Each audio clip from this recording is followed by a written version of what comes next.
നമസ്തേ. ഇന്നത്തെ വീഡിയോയിലൂടെ നമ്മൾ മനസ്സിലാക്കുന്നത് ശനിദശാകാലത്തെക്കുറിച്ചാണ്. ഒരു വ്യക്തി ജീവിതത്തിൽ 19 വർഷകാലമാണ് ശനിദശ അനുഭവിക്കേണ്ടത്. എന്നാൽ ശനിദശയിൽ എന്തൊക്കെ ഗുണദോഷ സമ്മിശ്രമായ ഫലങ്ങൾ അനുഭവിക്കണം എന്നതിനെക്കുറിച്ചാണ് ഈ വീഡിയോയിലൂടെ പറയുന്നത്. ശനിദശയിൽ ധനലാഭം, ഭൂമിലാഭം, ഗ്രാമം, സമുദായം, കൃഷിലാഭം, ഉയർന്ന രീതിയിലുള്ള പദവികൾ ഇങ്ങനെയുള്ള ഫലങ്ങളും വേണ്ടാത്ത പ്രവൃത്തികൾ മൂലമുള്ള ആപത്തുകൾ വന്നുചേരുന്നു. തൊഴിലാളികളിൽ നിന്നും ധനലാഭം ഉണ്ടാകുന്നു. വളരെ കഠിനാധ്വാനം ചെയ്യുക. വാദസംബന്ധമായ എന്തെങ്കിലും രോഗം കാലിൽ ഉണ്ടാകുക. ഇങ്ങനെയുള്ള ഫലമാണ് ശനിദശയിൽ സംഭവിക്കുന്നത്. ശനി കഷ്ടഫലത്തെ ചെയ്യുന്നവനാണെങ്കിലും ഇഷ്ടഭാവസ്ഥിതിയും ബലവാനുമാണെങ്കിൽ ദശാകാലത്ത് ധനലാഭം, കീർത്തി, ഗൃഹലാഭം, സ്ഥാനപ്രാപ്തി മുതലായ ഗുണാനുഭവങ്ങൾ നൽകും. ഉച്ചരാശി, മൂലത്രികോണരാശി, സ്വക്ഷേത്രം ഇവയിൽ സ്ഥിതി ചെയ്യുക, ഉച്ചത്തിൽ അംശകം ചെയ്യുക, ശുഭയോഗം ചെയ്യുക, ബലവാനായി ഇഷ്ടസ്ഥാനങ്ങളിൽ നിൽക്കുക, ഈ വിധത്തിൽ സ്ഥിതി ചെയ്തിട്ടുള്ള ശനിയുടെ ദശാകാലം വളരെ ഗുണപ്രദമായ കാലഘട്ടം ആയിരിക്കും. അത്യുച്ചത്തിൽ നിൽക്കുന്ന ശനിദശയിൽ ധനലാഭവും ഉന്നത സ്ഥാനപ്രാപ്തിയും സിദ്ധിക്കും. എന്നാൽ പിതാവിനോ പിതൃതുല്യനായ ആർക്കെങ്കിലുമോ നാശം സംഭവിക്കും. മൗഢ്യമുള്ള ശനിയുടെ ദശയിൽ സ്വജനവിരോധം, എല്ലാ കാര്യത്തിലും പരാജയം എന്നിവ സംഭവിക്കുന്നു. മേടത്തിൽ നിൽക്കുന്ന ശനിയുടെ ദശയിൽ കൃഷിനാശം, സ്ഥാനഭ്രംശം, അന്യദേശവാസം ഇവ സംഭവിക്കുന്നു. മധ്യകാലം കഴിഞ്ഞാൽ സുഖം, ദേശനായകത്വം, ധനധാന്യലാഭം ഇവയും സിദ്ധിക്കും. ഇടവത്തിൽ നിൽക്കുന്ന ശനിയുടെ ദശയിൽ വളരെ ധനധാന്യാദികൾ ലഭിക്കും. ഉദ്യോഗലാഭമുണ്ടാകും. ഭാര്യാസുഖം വർദ്ധിക്കും. ധർമ്മകാര്യങ്ങൾ ചെയ്യും. മിഥുനത്തിൽ നിൽക്കുന്ന ശനിയുടെ ദിശയിൽ സഹോദരനും പുത്രനും ദുരിതങ്ങൾ ഉണ്ടാകുകയും ധനധാന്യാദി സമ്പത്തുകൾ ലഭിക്കുകയും ചെയ്യും. കർക്കിടകത്തിൽ നിൽക്കുന്ന ശനിയുടെ ദിശയിൽ ബന്ധനം പോലുള്ള കഷ്ടതകൾ മാതാവിനോ മാതൃതുല്യരായവർക്കോ ഉണ്ടാകുന്നു. ചിങ്ങത്തിൽ നിൽക്കുന്ന ശനിയുടെ ദിശയിൽ പിതാവിന് രോഗമുണ്ടാകുകയും ഭാര്യാനാശം ഇവ സംഭവിക്കുകയും ചെയ്യുന്നു. കന്നിയിൽ നിൽക്കുന്ന ശനിദശയിൽ അല്പമായ ഭാഗ്യം, ധനത്തിനും ധാന്യത്തിനും ഭൂസ്വത്തിനും നാശം സംഭവിക്കുന്നു. തുലാത്തിൽ നിൽക്കുന്ന ശനിയുടെ ദിശയിൽ ഉദ്യോഗമോ ഉദ്യോഗസ്ഥാനക്കയറ്റമോ ലഭിക്കുന്നു. പ്രഭുത്വവും സമ്പത്തും ലഭിക്കും. എന്നാൽ വാതരോഗം പിതാവിനോ മാതാവിനോ ഉണ്ടാകുന്നു. വൃശ്ചികത്തിൽ നിൽക്കുന്ന ശനിയുടെ ദിശയിൽ സ്വദേശം വിട്ട് അന്യനാട്ടിൽ പോകും. ധനഹാനിയും കടം ദുഃഖവും വർദ്ധിക്കും. ആദ്യകാലം ക്ലേശകരമായ ജീവിതമായിരിക്കും. പിന്നീട് സുഖം ലഭിക്കും. ധനുവിൽ നിൽക്കുന്ന ശനിയുടെ ദിശാകാലത്ത് പലതരത്തിലുള്ള സുഖവും ഭാഗ്യവും സമ്പത്തും വർദ്ധിക്കും. ധനുവിൽ ശനി അഷ്ടമസ്ഥാനത്താണ് നിൽക്കുന്നതെങ്കിൽ ശനിയുടെ ദിശാകാലത്ത് ചിലപ്പോൾ കേസ്, വഴക്ക് എന്നിവ ഉണ്ടാകുവാനും സാധ്യത വളരെ കൂടുതലാണ്. മകരത്തിലോ കുംഭത്തിലോ നിൽക്കുന്ന ശനിദശയിൽ സുഖവും ധനവും ഐശ്വര്യവും ലഭിക്കും. കുംഭത്തിൽ നിൽക്കുന്ന ശനിയുടെ ദശയിൽ ഗുണാനുഭവങ്ങൾക്ക് പുറമേ ദേഹത്തിൽ ഇടയ്ക്കിടെ ചതവോ മുറിവോ ഉണ്ടാകും. സന്താനങ്ങൾക്കോ ഭാര്യയ്ക്കോ ജാതകന് തന്നെയോ സുഖഹാനിയും ഭവിക്കും.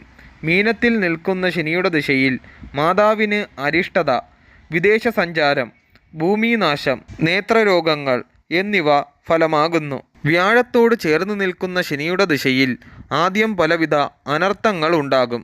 എന്നാൽ ഒടുവിൽ എല്ലാവിധ ഭാഗ്യവും ധനവും ഐശ്വര്യവും കീർത്തിയും ഉണ്ടാകും. ശുക്രനോടും യോഗം ചെയ്തോ ശുക്രനാൽ ദൃഷ്ടി ചെയ്യപ്പെട്ടോ നിൽക്കുന്ന ശനിയുടെ ദിശയിൽ പല പ്രകാരത്തിലുള്ള ധനലാഭം, സ്ഥാനപ്രാപ്തി, മനോസുഖം എന്നിവ ലഭിക്കും.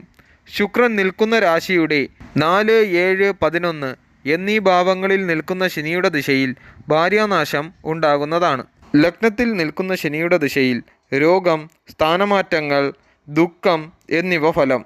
2-ൽ നിൽക്കുന്ന ശനിയുടെ ദിശയിൽ നേത്രരോഗം, ധനനഷ്ടം, മനോദുഃഖം എന്നിവ ഫലം. 3-ൽ നിൽക്കുന്ന ശനിയുടെ ദിശയിൽ ധനധാന്യാദി സമ്പത്തുകളും ഉന്നത സ്ഥാനപ്രാപ്തിയും ഉത്സാഹവും സഹോദര സൗഖ്യവും. 4-ൽ നിൽക്കുന്ന ശനിയുടെ ദിശയിൽ കലഹം, ബന്ധുനാശം, അധ്വാനം. 5-ൽ നിൽക്കുന്ന ശനിയുടെ ദിശയിൽ പുത്രനാശം, ബുദ്ധിഭ്രമം. ഉദ്യോഗമുണ്ടെങ്കിൽ അതിന് അധഃപതനം. 6-ൽ നിൽക്കുന്ന ശനിയുടെ ദിശയിൽ തസ്കരഭയം, ദേഹപീഡ, ശത്രുഭീതി തുടങ്ങിയ ദോഷഫലങ്ങൾ ഉണ്ടാകുമെങ്കിലും കാര്യസിദ്ധിയും വിജയവും ഫലം.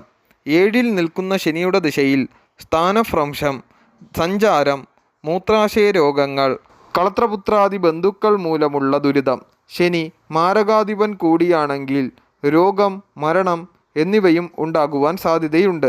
9-ൽ നിൽക്കുന്ന ശനിദശയിൽ മാതാപിതാക്കൾക്ക് ദുരിതാവസ്ഥ, അന്യദേശവാസം, സ്ഥാനഭ്രംശം, സർവകാര്യങ്ങൾക്കും വൈകല്യം. 10-ൽ നിൽക്കുന്ന ശനിയുടെ ദിശയിൽ സമുദായം, ഗ്രാമം, പുരം ഇതിലൊന്നിൻ്റെ മേധാവിത്വം, അന്യദേശവാസം, ഉദ്യോഗം. 11-ൽ നിൽക്കുന്ന ശനിയുടെ ദിശയിൽ ധന അഭിവൃദ്ധി, സുഖം, സൗഭാഗ്യം. 12-ൽ നിൽക്കുന്ന ശനിയുടെ ദിശയിൽ ധനനഷ്ടം, ദുർവ്യയം, സ്ഥാനചലനം, സഞ്ചാരം എന്നിവ ഫലം. ശനിയുടെ അപഹാരകാലം 3 വർഷവും 3 ദിവസവും. കാർഷിക അഭിവൃദ്ധി, ധനനഷ്ടം, മനോവ്യാകുലത, വാതരോഗങ്ങൾ. ദോഷപരിഹാരത്തിന് മഹാമൃത്യുഞ്ജയ ജപം. ശനിദശയിൽ ബുധാപഹാരകാലം 2 വർഷവും 8 മാസവും 9 ദിവസവും. ധനലാഭം, വ്യാപാര വിജയം, ഭൂമിലാഭം, ധാർമ്മിക കാര്യങ്ങൾ, കൃഷിലാഭം. ബുധൻ അനിഷ്ടനായാൽ വിപരീത ഫലങ്ങളും ഉണ്ടാകുന്നു. ദോഷപരിഹാരത്തിന് വിഷ്ണു സഹസ്രനാമജപം, അന്നദാനം എന്നിവ നടത്തുന്നത് ഉത്തമമാകുന്നു. ശനിയിൽ കേതു അപഹാരകാലം 1 വർഷവും 1 മാസവും 9 ദിവസവും. ധനനഷ്ടം, അഗ്നിഭയം, വിഷഭയം, ഭവനത്തിന് തകരാറ്, വാതരോഗം. ദോഷപരിഹാരത്തിന് അജദാനം നടത്തുക. ശനിദിശയിൽ ശുക്ര അപഹാരകാലം 3 വർഷവും 2 മാസവും. ശത്രുനാശം, വിജയം, ധനലാഭം, ഭാര്യാപുത്രാദി സൗഖ്യം. ശുക്രൻ അനിഷ്ടനായാൽ വിപരീത ഫലങ്ങൾ. ദോഷപരിഹാരത്തിന് ദുർഗാപൂജ നടത്തുക. വെളുത്ത പശുവിനെ ദാനം ചെയ്യുക. ശനിദിശയിൽ സൂര്യാപഹാരകാലം 11 മാസവും 12 ദിവസവും. അധികാരികളുടെ അപ്രീതി, ക്ലേശങ്ങൾ, ശത്രുഭയം, ധനനഷ്ടം, നേത്രരോഗം. ദോഷപരിഹാരത്തിന് ആദിത്യപൂജ, ആദിത്യ നമസ്കാരം എന്നിവ നടത്തുക. ശനിദശയിൽ ചന്ദ്ര അപഹാരകാലം 1 വർഷവും 7 മാസവും. ധനനാശം, മനോദുരിതം, ബന്ധുജനകലഹം, മൃത്യുദുരിതം, ശീതരോഗങ്ങൾ, ക്ലേശങ്ങൾ. ദോഷപരിഹാരത്തിന് നെയ്യ്, പഞ്ചസാര, അരി, പശു എന്നിവ ദാനം ചെയ്യുക. തിലഹോമം നടത്തുക.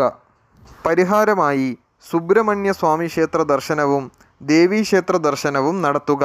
ജാതകത്തിൽ ഓജരാശിയിൽ നിൽക്കുന്ന ചൊവ്വയാണെങ്കിൽ സുബ്രഹ്മണ്യനും, യുഗ്മരാശിയിൽ നിൽക്കുന്ന ചൊവ്വയാണെങ്കിൽ ദേവീക്ഷേത്ര ദർശനവും നടത്തുക. ശനിദശയിൽ രാഹു അപഹാരകാലം 2 വർഷവും 10 മാസവും 6 ദിവസവും. നീചജന സഹവാസം, ചോരഭയം, രോഗങ്ങൾ, ശത്രുത, ദുർമാർഗം.